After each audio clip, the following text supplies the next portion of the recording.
Hello friends, welcome to the class of physics. Today we'll discuss an important topic of our daily life, electricity, जिसके बिना हमारी जिंदगी बिल्कुल भी imaginable नहीं है। Now ये electricity आती कैसे है, इसके काम क्या है, इससे related कुछ terms के बारे में हम सीखेंगे। But before we go to electricity, let's talk about a very important thing which is the basis of electricity and it is called charge. Now what is charge? हम लोगों ने केमिस्ट्री में पढ़ा होगा कि एटम के अंदर न्यूक्लियस में प्रोटॉन रहता है जिसका चार्ज क्या होता है पॉजिटिव, और बाहर इलेक्ट्रॉन घूमता है जिसका चार्ज क्या होता है नेगेटिव। एक एटम के अंदर पॉजिटिव चार्ज भी है, नेगेटिव चार्ज भी है, लेकिन इन दोनों का सम क्या होता है, इट इज ऑलवेज इक्वल, और इस वजह से एटम क्या होते हैं हमारे न्यूट्रल। लेकिन अगर मैं कहूं कि इलेक्ट्रॉन ऐड कर दें या सब्सट्रैक्ट कर दें, जैसे हम करते हैं, सोडियम में से एक इलेक्ट्रॉन को निकाल दिया, क्या बना Na++ इलेक्ट्रॉन, यानी यहाँ पे पॉजिटिव चार्ज आ गया। इसी तरह से क्लोरीन में अगर मैं एक इलेक्ट्रॉन ऐड कर दूं तो यहाँ पर क्या बन जाता है Cl-, यानी यहाँ पर क्या आ गया नेगेटिव चार्ज आ गया। कभी हम प्रोटॉन को ऐड करते हैं नहीं, केवल इलेक्ट्रॉन ऐड होता है या रिमूव होता है। तो चार्ज बन किसकी वजह से रहा है, इलेक्ट्रॉन की वजह से बन रहा है। अब आपने एक इलेक्ट्रॉन निकाला तो एक प्लस चार्ज है, एक ऐड किया तो एक माइनस चार्ज है। इसी तरह से दो निकालते हैं तो कैसे बन जाता है Mg+2 बनता है, Al+3 बनता है। इसी तरह से ऑक्सीजन पे -2 चार्ज आ जाता है। अब आप बात कर रहे होंगे मैं फिजिक्स में कहाँ केमिस्ट्री को लेकर आ गया, तो केमिस्ट्री का हमारे केवल इतना काम है यहाँ पर कि जो इलेक्ट्रॉन्स होते हैं उसी के ट्रांसफर से क्या बनता है चार्ज बनता है, और जितने इलेक्ट्रॉन ट्रांसफर होते हैं उतना ही चार्ज क्या होता है डेवलप होता है। ठीक है, अब हम वापस इस बारे में बात करते हैं कि दो तरह के हमारे पास में चार्ज है, positive charge and negative charge. अब दो पॉजिटिव चार्जेस को मैं एक साथ रख दूं तब क्या होगा, If I keep a positive charge and another positive charge together, ये दोनों एक दूसरे को क्या करेंगे, they will repel each other। इसी तरह से एक नेगेटिव के पास में अगर दूसरा नेगेटिव चार्ज आ गया तब भी ये क्या करेंगे, they will repel each other। लेकिन अगर अपोजिट चार्ज पार्टिकल्स पॉजिटिव और नेगेटिव को साथ में रख दिया जाता है तो ये क्या करते हैं, they will attract each other। यहाँ पर अट्रैक्शन का फोर्स है, लेकिन जब सेम चार्ज था तो यहाँ पर रिपल्शन का फोर्स है। तो चार्ज की डेफिनेशन इसी के अंदर है कि चार्ज क्या है, ये किसी भी ऑब्जेक्ट की इलेक्ट्रिकल प्रॉपर्टी है जिसकी वजह से या तो वो रिपल्शन फोर्स लगाता है या फिर वो अट्रैक्शन फोर्स लगाता है। That is the property of charge. और ये चार्ज बनता कैसे है, charge forms due to transfer of electron. Electron के ट्रांसफर की वजह से ही क्या होते हैं, चार्ज डेवलप होते हैं। हम इलेक्ट्रॉन को कैसे मानते हैं, नेगेटिव चार्ज। तो अगर नेगेटिव चार्ज कम हो रहा है, इलेक्ट्रॉन बाहर जा रहा है, तो हमारे पास क्या बनेगा, पॉजिटिव चार्ज बन जाएगा। और नेगेटिव चार्ज बढ़ रहा है तो हमारे पास ओवरऑल क्या मिलेगा, नेगेटिव चार्ज ऑब्जेक्ट मिलेगा। अब अगर मैं कहूं क्या ये पॉसिबल है कि आप आधा इलेक्ट्रॉन ट्रांसफर कर दें या 1.5 इलेक्ट्रॉन कह दो, या फिर कह दो कि 75% इलेक्ट्रॉन बाहर निकल जाएगा, नहीं। इलेक्ट्रॉन या तो पूरा का पूरा ऐड होता है या पूरा का पूरा सब्सट्रैक्ट होता है। तो जितना भी चार्ज बनता है वो किसके मल्टीपल होगा, इलेक्ट्रॉन्स के मल्टीपल होगा। अगर हमने 10 इलेक्ट्रॉन्स को ऐड किया है तो चार्ज क्या होगा, 10 -10 हो जाएगा। If 10 electrons is added -10 charge बनेगा। अगर मैं कह दूं कि मैंने +50 इलेक्ट्रॉन ऐड किए हैं तो हमारे पास में चार्ज क्या हो जाएगा, -50। यानी जितने इलेक्ट्रॉन आप ऐड करते जा रहे हैं, जितने इलेक्ट्रॉन रिमूव करते जा रहे हैं, उसी के हिसाब से ये चार्ज डेवलप होता है। तो यहाँ पर इसका एक फॉर्मूला बनता है, ठीक है। चार्ज को रिप्रेजेंट किससे करते हैं, सबसे पहले charge is represented by symbol Q, ठीक है। और इसकी यूनिट क्या होती है, इसकी यूनिट होती है हमारे पास में coulomb. It is represented by symbol Q and its unit is coulomb. अब हमने देखा था कि इलेक्ट्रॉन्स के ट्रांसफर की वजह से ये चार्ज बन रहा था। तो यहाँ पर एक इंपॉर्टेंट फॉर्मूला है विच हम यूज करते हैं, N × E।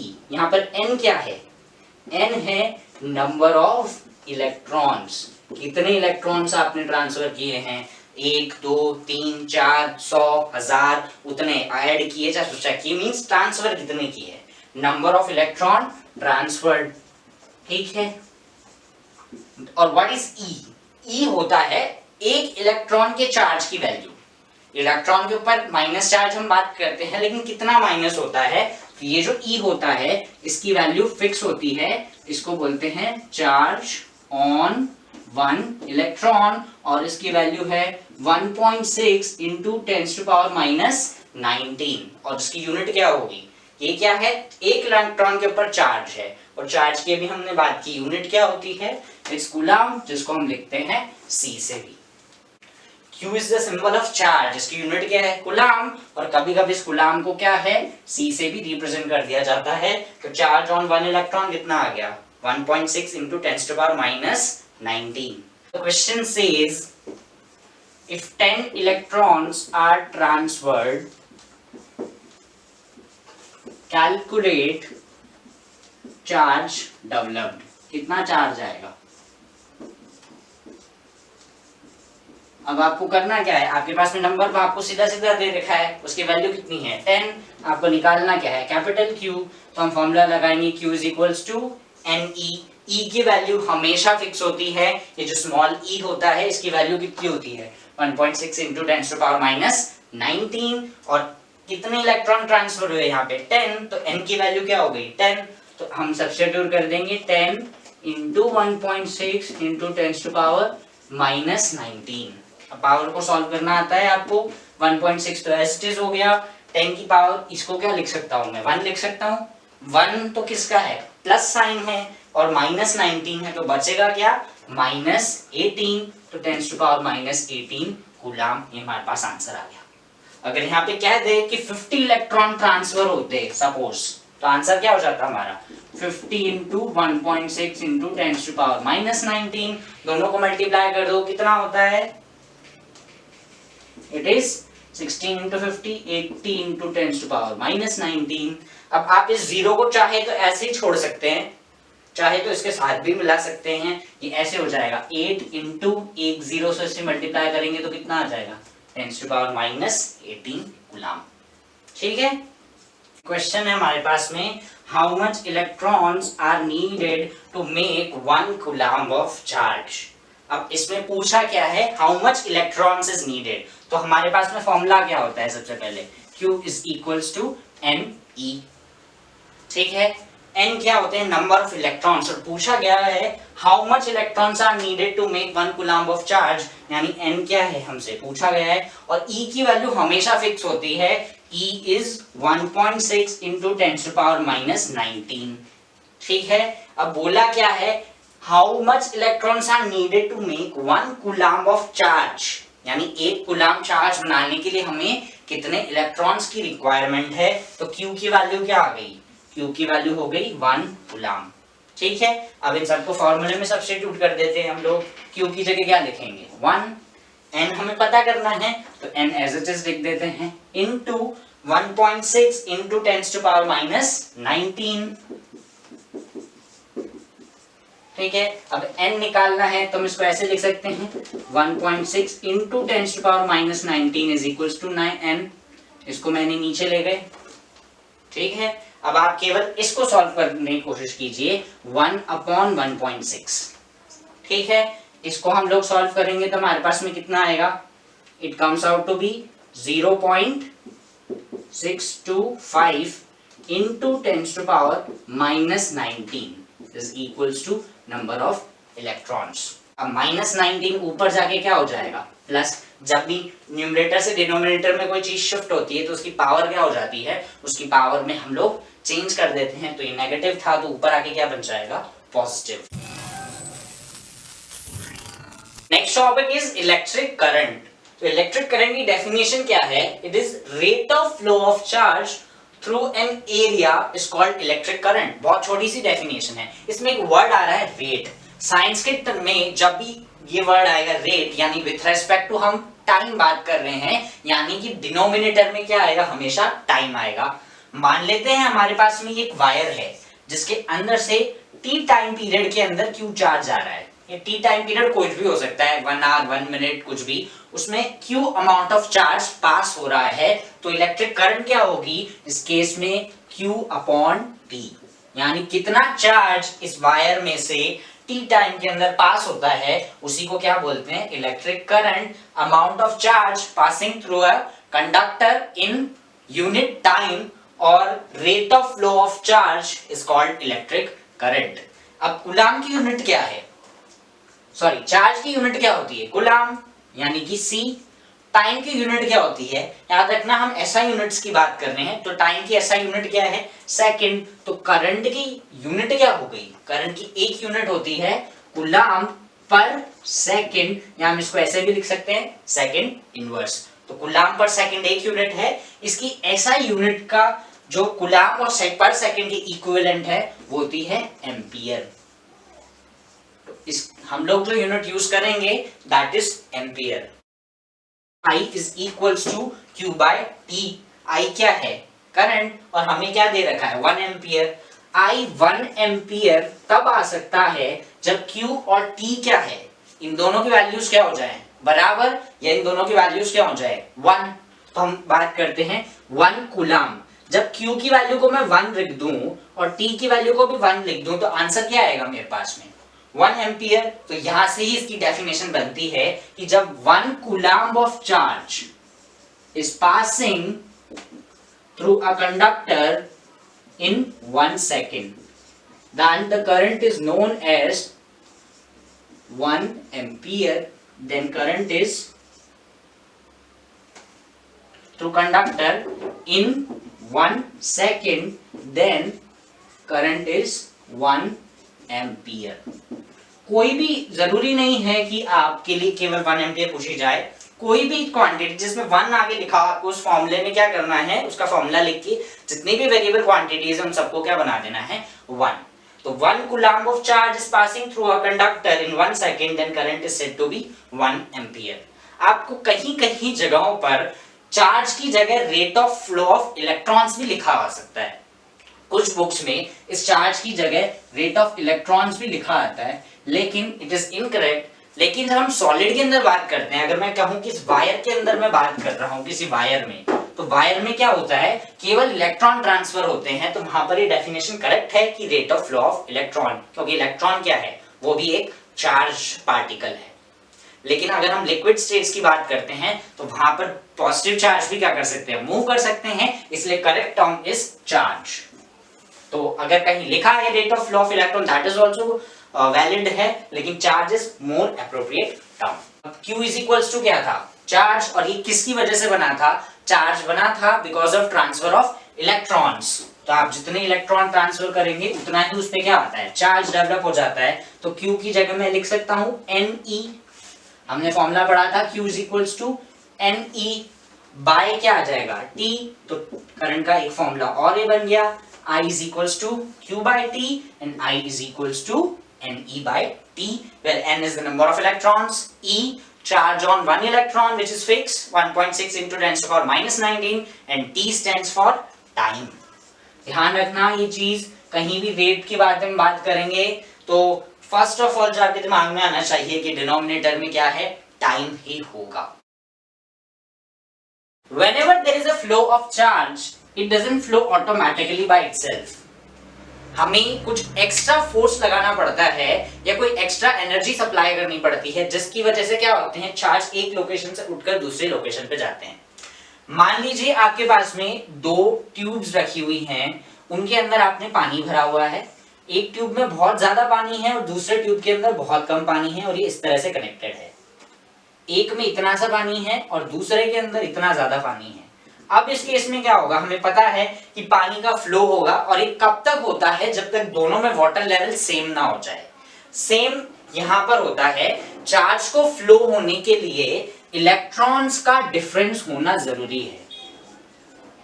अगर एक तरफ मान लीजिए ये आपका एक सेक्शन है, ये दूसरा सेक्शन है, इस तरफ अगर इलेक्ट्रॉन ज्यादा है और इलेक्ट्रॉन यहां पर डेफिशिएंसी है यानी कि इलेक्ट्रॉन कम है, तब इन दोनों के बीच में क्या होगा, इन दोनों के बीच में इलेक्ट्रॉन्स का फ्लो होगा, इलेक्ट्रॉन्स जहां ज्यादा है वहां से किस तरफ जाएंगे, इलेक्ट्रॉन्स जहां पर कम है। नेचुरल बात है, पानी यहां पर ज्यादा था तो वो कहां गया, जहां पानी कम था, तो यहाँ पे इलेक्ट्रॉन इस तरफ ज्यादा थे तो ये इलेक्ट्रॉन्स फ्लो होंगे इस तरफ।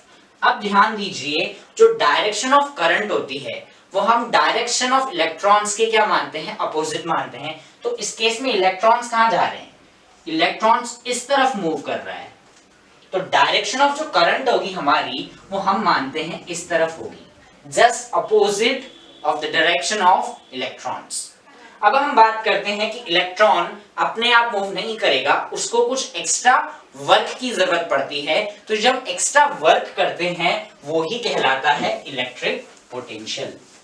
मान लीजिए ये पॉइंट ए है और ये पॉइंट क्या आ गया हमारा बी। आपको इलेक्ट्रॉन को पॉइंट ए से पॉइंट बी पर पहुंचाना है तो आपको कुछ वर्क करना पड़ेगा, तो पर कूलम्ब ये जो वर्क होता है it is known as electric potential, it is W by Q।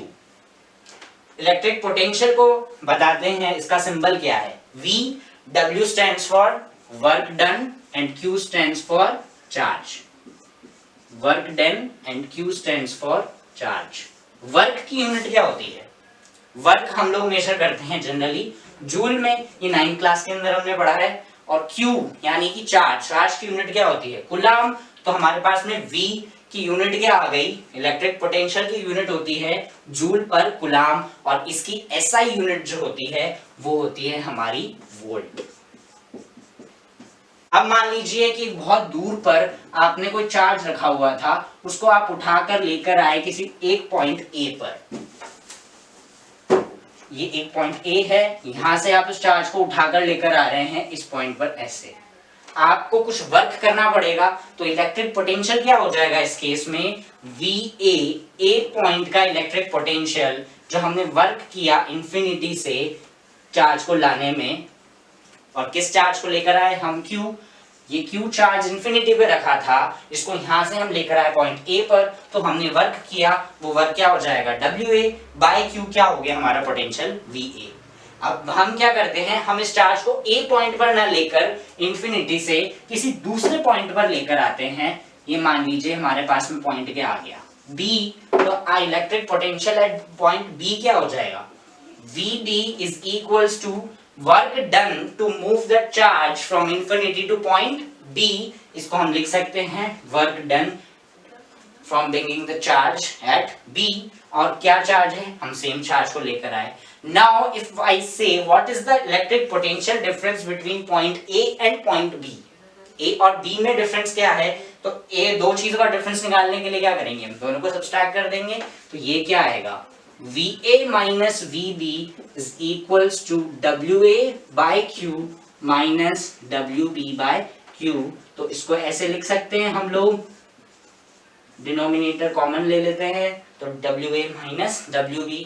तो इसका मतलब क्या हो गया, इसका मतलब ये हुआ कि मैं A पॉइंट से चार्ज को उठाकर B पॉइंट पर लेकर जा रहा हूं, तो इसमें जो मेरे को वर्क करना पड़ा वो इन दोनों पॉइंट्स के बीच में क्या होगा, पोटेंशियल डिफरेंस के इक्वल होगा। इलेक्ट्रिक पोटेंशियल था, इंफिनिटी से हम किसी चार्ज को उठाकर लेकर आए किसी पॉइंट के ऊपर, तो जो वर्क हमने किया वो था इलेक्ट्रिक पोटेंशियल। अब व्हाट इज पोटेंशियल डिफरेंस, इसको बोलते हैं हम लोग पोटेंशियल डिफरेंस। नाम में वर्ड आ रहा है डिफरेंस ऑफ किस चीज का, पोटेंशियल का डिफरेंस, यानी दो पॉइंट के बीच में पोटेंशियल में कितना डिफरेंस है वो इस चीज से बताते हैं कि एक पॉइंट से चार्ज को दूसरे पॉइंट में ले जाने के लिए कितना वर्क डन किया गया है, that is known as electric potential, that is potential difference. एक पोटेंशियल में से दूसरा पोटेंशियल माइनस कर देंगे तो हमारे पास में तब भी क्या बचेगा, पोटेंशियल ही बचेगा, यानी इसकी यूनिट भी क्या आ गई हमारे पास में, इट्स यूनिट इज वोल्ट, और जिसको कभी कभी V भी लिख दिया जाता है। अब हमने जैसे 1 एम्पियर की डेफिनेशन पता की थी, वैसे ही यहां कह दिया जाए what is 1 volt, then how will you define it। तो जैसे 1 एम्पियर को निकालने के लिए हमने क्या किया था, उसका फॉर्मूला लिखा था I is equals to Q upon T, और इसमें जो वेरिएबल्स थे जैसे Q थे, इसको क्या बना दिया था, Q is equals to 1 और T is equals to 1 बना दिया था, यानी when 1 coulomb of charge flows in 1 second through a wire, then current is 1 ampere. तो सेम कॉन्सेप्ट यहां लगाएंगे. V का फॉर्मूला क्या होता है? W by Q. इसमें वेरिएबल है W भी और Q भी, तो जो वेरी करने वाली क्वांटिटीज हैं उनको आप क्या बना दीजिए 1. यानी कि जब work done is equals to क्या हो जाएगा आपके पास में 1 जूल और चार्ज क्या हो जाएगा 1 कूलाम. तो जब आपको पोटेंशियल मिलेगा, जो आपको वोल्टेज मिलेगा वो क्या हो जाएगा 1 वोल्ट. नेचुरल बात है, अगर W की वैल्यू 1 हो गई, Q की वैल्यू 1 हो गई, तो मुझे आंसर भी क्या मिलेगा 1. तो इसकी डेफिनेशन क्या हो जाएगी? When 1 joule of work is done to move 1 coulomb of charge, then potential difference is said to be 1 volt. When 1, अगर आपको नहीं लिखने आए तो आप ये कर दीजिए, ऊपर वाली क्वांटिटी इक्वल टू 1 और नीचे वाली क्वांटिटी इक्वल टू 1, तो जो आंसर मिलेगा वो क्या बन जाएगा 1/1 is equals to 1. So we do have a question on this topic which says 250 joule of work is done to move 5 coulomb of charge. So here work is given as 250 joule and to move 5 coulomb of charge, यानी Q की value क्या आ गई 5C, and they are asking to calculate electric potential difference. तो electric potential का formula क्या होता है? V is equals to W by Q. W की वैल्यू हमें पता है 250 एंड चार्ज की वैल्यू क्या है 5, तो इट कट जाएगा ये 50 टाइम, तो आंसर इज 50 वोल्ट. और एक यूनिट और हमने पता की थी जो क्या थी जूल पर सेकंड, और 50 जूल पर सेकंड, यानी वोल्ट और जूल पर सेकंड दोनों क्या है इक्वल है. Let's take another example which says if 5 ampere of current is passing through a wire in 2 minutes and 10 volt of potential is developed in this process. So what is asking is calculate amount of work done. तो हमें कोई भी numerical solve करने के लिए first you have to identify कि given informations क्या है, उनको नोट डाउन करो एंड देन सी कि कौन सा फॉर्मूला अप्लाई कर सकता है. You can solve any type of problems.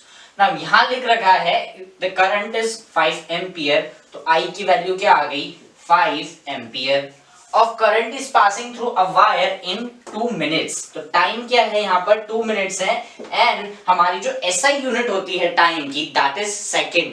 तो हमें इसको किससे मल्टीप्लाई करना पड़ेगा 60 से, यानी कि हमारा आंसर क्या आ रहा है 120 seconds. ठीक है.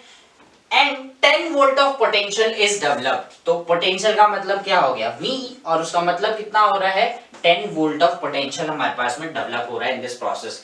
अब what they are asking is calculate amount of work done, यानी कि W की वैल्यू हमें पता करनी है.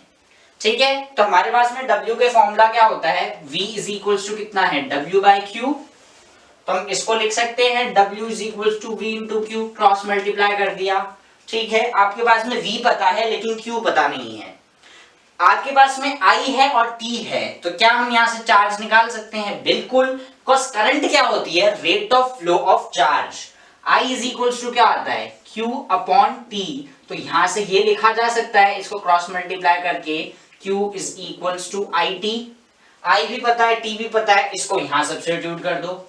What you will get W is equals to VIT. ठीक है, now you just have to substitute the given information. तो work done is equals to क्या आ जाएगा V यानी कि 10 वोल्ट, I यानी कि 5 ampere and time is 120 seconds. तो आंसर कितना आएगा 66,000 joule. 12 into 5 60 and 20 as it is, so 6000 joule is the answer. तो ये जो प्रोसेस हुआ है इसके अंदर अमाउंट ऑफ वर्क डन कितना आ रहा है 6000 joule. So let's see elements we use in an electrical circuit और उसके symbols क्या हैं और उनका पर्पस क्या होता है. सबसे पहले हमारे पास में है सेल. इसके अंदर दो टर्मिनल्स होते हैं, यानी दो पैरेलल लाइंस होंगी. एक लाइन की लेंथ ज्यादा है उसको बोला जाता है पॉजिटिव टर्मिनल, और एक की लेंथ कम है उसको बोला जाता है नेगेटिव टर्मिनल. ऐसे काफी सारे सेल्स जब एक साथ कनेक्ट कर दिए जाते हैं तो वो क्या बनाते हैं, वो बनाते हैं बैटरी को. And their sole purpose is to supply voltage, यानी कि इनका काम है एनर्जी को सप्लाई करना. इनको कनेक्ट करने के लिए या जितने भी एलिमेंट्स हैं उनको कनेक्ट करने के लिए हमारे पास में कनेक्टिंग वायर्स की जरूरत पड़ेगी। तो इनको रिप्रेजेंट किया जाता है स्ट्रेट लाइंस से। अभी लाइंस कैसी भी हो सकती हैं, ऐसे ऐसे ऐसे घुमा के, किसी भी तरीके से जो लाइंस होती हैं वो रिप्रेजेंट करती हैं आपके वायर्स को। जब वायर दो या दो से ज्यादा हो और वो किसी पॉइंट पर मिल रहे हैं, अगर वहां पर उनका कांटेक्ट हो रहा है तो ऐसे ब्लैक डॉट, डार्क सर्कल बनाएंगे, यहाँ पर डार्क डॉट बनाएंगे, यानी कि वो जुड़ रहे हैं। और अगर ऐसे ऊपर से चले जा रहे हैं बिना कनेक्शन के तो हम ऐसा बना के छोड़ देते हैं, दैट रिप्रेजेंट नो कांटेक्ट। अब की और स्विच, हमारे घरों में की का और जो स्विच होते हैं उनका पर्पस क्या होता है, टू सप्लाई करंट। यानी आप स्विच जैसे फैन है उसको क्या करेंगे, ऑन या ऑफ को कंट्रोल कर सकते हैं। इसी तरह से इलेक्ट्रिक सर्किट, की और switch, they are used to control flow of current. तो जब ओपन होंगी तो करंट फ्लो नहीं होगी, when they are closed they will flow current। हमारे पास में एक डिवाइस है which is known as ammeter. इसको सिंबल है एक सर्कल, उसके अंदर लिखा हुआ ए रिप्रेजेंट कर रहा है आपके अमीटर में। अगर आप इस डायग्राम को देखेंगे, ये जो इस पिक्चर को देखेंगे तो उसमें रेड और ब्लैक दो टर्मिनल्स बना रखे हैं। रेड के नीचे लिखा है पॉजिटिव और ब्लैक के नीचे लिखा है नेगेटिव। यानी करंट जिस टर्मिनल से एंटर हो रही है वो टर्मिनल क्या होगा, हमारा पॉजिटिव, और जहां से लीव कर रही है वो टर्मिनल क्या होगा, नेगेटिव।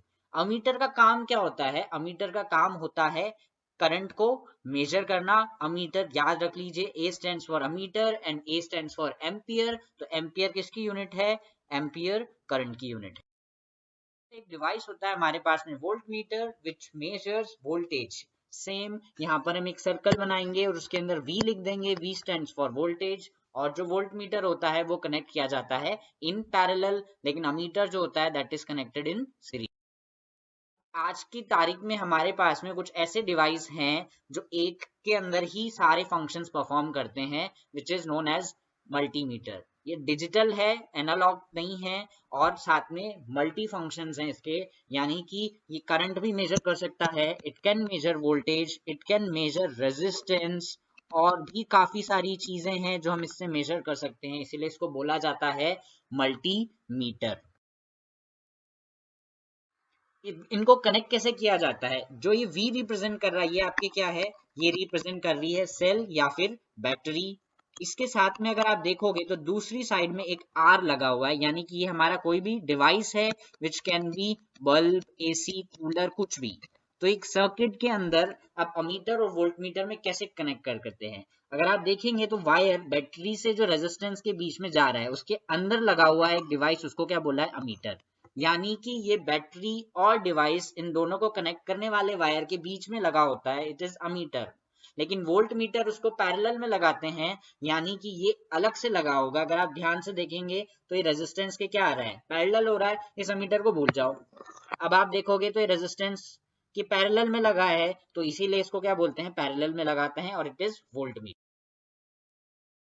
होती है हमारे पास में which is important and is resistor. इसका काम होता है करंट के फ्लो को अपोज करना। अब ये दो तरह के होते हैं, फिक्स्ड और वेरिएबल। आप नीचे वाले पिक्चर को देखेंगे तो इट इज फिक्स्ड रेजिस्टर। अब इसमें कुछ कलर्स बने हुए हैं, इन कलर्स का अपना अपना सिग्निफिकेंस होता है, ये कलर बताते हैं कि उसकी वैल्यू क्या होती है। ये वेरिएबल नेचर के भी हो सकते हैं, यानी इसकी वैल्यू को चेंज कर सकते हैं, उसको बोलते हैं हम लोग वेरिएबल रेजिस्टर। और जो आप लैब्स में यूज करेंगे दैट इज रियोस्टेट। तो आपको ऊपर वाला जो पिक्चर नजर आ रही है वो रियोस्टेट की है, और अगर इसके ऊपर देखो आप, एक स्लाइडिंग कॉन्टैक्ट है, वो स्लाइडिंग कॉन्टैक्ट की हेल्प से हम रेजिस्टेंस को क्या कर सकते हैं, चेंज कर सकते हैं। बेसिक इलेक्ट्रिक सर्किट को हम देखते हैं, we need only three things in electric circuit. One is battery, another is आपका कोई भी डिवाइस, और करंट को कंट्रोल करने वाला की और स्विच। अब जैसे ही ये की आप इंसर्ट करोगे, यानी सर्किट कंप्लीट होगा, तो करंट क्या होगी, फ्लो होना स्टार्ट होगी। और यू कैन सी इट, जैसे ये क्लोज होता है डिवाइस ग्लो कर रहा है, लेकिन ये जैसे ही ओपन हो रहा है करंट रुक रही है और डिवाइस वापस अपनी नॉर्मल पोजीशन पर आ रहा है। तो इलेक्ट्रॉन के फ्लो को देखो, नेगेटिव टर्मिनल से पॉजिटिव टर्मिनल पे जा रहे हैं इलेक्ट्रॉन्स, लेकिन करंट जो है वो इलेक्ट्रॉन के फ्लो की अपोजिट होती है। तो करंट आपके पॉजिटिव टर्मिनल से नेगेटिव टर्मिनल की तरफ जाएगी।